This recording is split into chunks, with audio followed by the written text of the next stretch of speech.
Alright, so we're going to show you the tubular jaw and how to use it.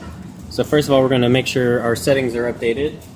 In your software, when the software is connected to the machine and you have motion board detected, we're going to go to File, Setup, and under Jaw 1 Tracer on the calibration X1, whatever you have there, change it to 1400.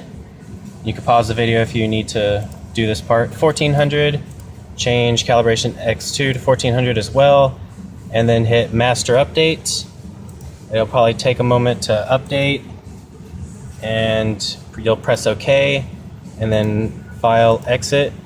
Once that's done, we'll go over here, and you'll take your old jaw off by make sure the tip and shoulder stop for the jaw 2 out of the way, and unscrew the red T-knob and slide the jaw off. And at that point you can slide your tubular jaw on. But before we do that, we're going to install our tubular tracer and tubular cutter. So to install the cutter, you hold down the spindle stop button and unscrew the red knob at the top. Red knob at the top. Showing that? Okay. Call it. And this is our new tubular cutter. It's bigger in diameter and it has 4 flutes on it. Looks kind of like an X. Put that in there. Spindle stop button and tighten the red knob at the top until it's firm. And then for the tracer, you'll take the Allen wrench and take the screw out. And then you'll have your tracer. Now it's important that you put the tracer up to where 1/2 inch is sticking out or under. Actually, probably best would be right under 1/2 inch. So here we got our caliper, that's 1/2 inch. We'll make a measurement here.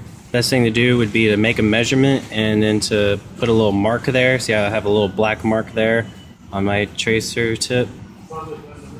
And so right now I have that mark at right at 1/2 inch. I'm going to put it up right a little bit past that mark to where it's just under 1/2 inch sticking out.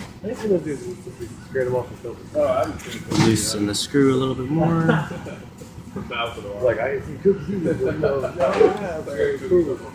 Alright, so I'm going to make my mark disappear. So that's just under 1/2 inch, probably 0.475 inches. That's what that's going to be. Alright, and then we've got our tubular jaw here that will slide onto the table. And then lock it down with the red T-knob. And we're ready to go. So first of all, we'll open up the jaw. This has kind of like a hinge thing going on here where it sits like that. So you just open that up. And we're going to go ahead and duplicate a tubular key here. So the notch goes to the back into this little cutout here in the back. So just hold that up against that, bring this down, and start tightening the red knob. Make sure the notch goes into that recess there. And now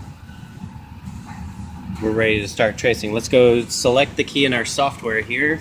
This is the most common Chicago style key. So to select the key, we'll go to Type Manufacturer, and from the drop down we'll go down to the T's where it says tubular. You'll see we have several options here. This is really the most common one. You'll probably always use the Chicago one. And then you'll select the key blank there, and that'll bring the key up and you'll see the diagram there. And so now we're ready to hit trace. So I'm going to hit trace, and this is going to trace now.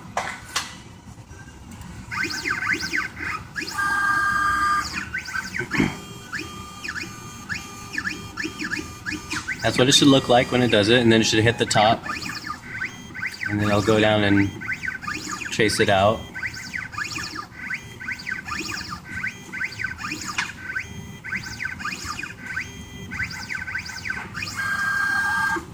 right, and then you'll see the readings over here on the screen. So that was a 3273367. All right, so we're going to cut that now on a blank. So we're going to take this out. And we're going to take a blank. Put it right back in there, same way. Make sure your tracer's flipped up. And then all you gotta do is come over here and hit the start button. And this is what it will do. It'll tell you to make sure you have the cutter 4 in there. So this is gonna be the cutter 4.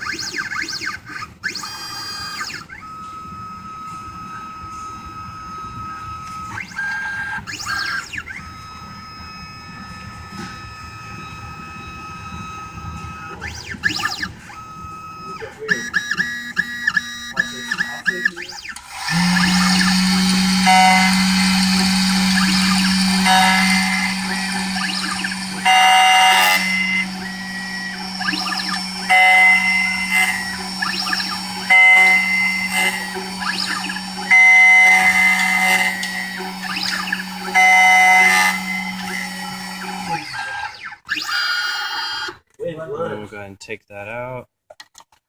If you want to clean it up at all, then you can go over here and hit the brush button, and that'll turn the brush on. You kind of brush it off a little, make it look nice. And then here we have our duplicated key. And that's all there is to it. And then make sure that you have the latest version of software before you go trying to do this, or else it's not going to work. The version of software you need to have is, and you can find this out by going to Help, and then About, and it'll say 5.38.8 or higher will do this, okay? Thank you very much.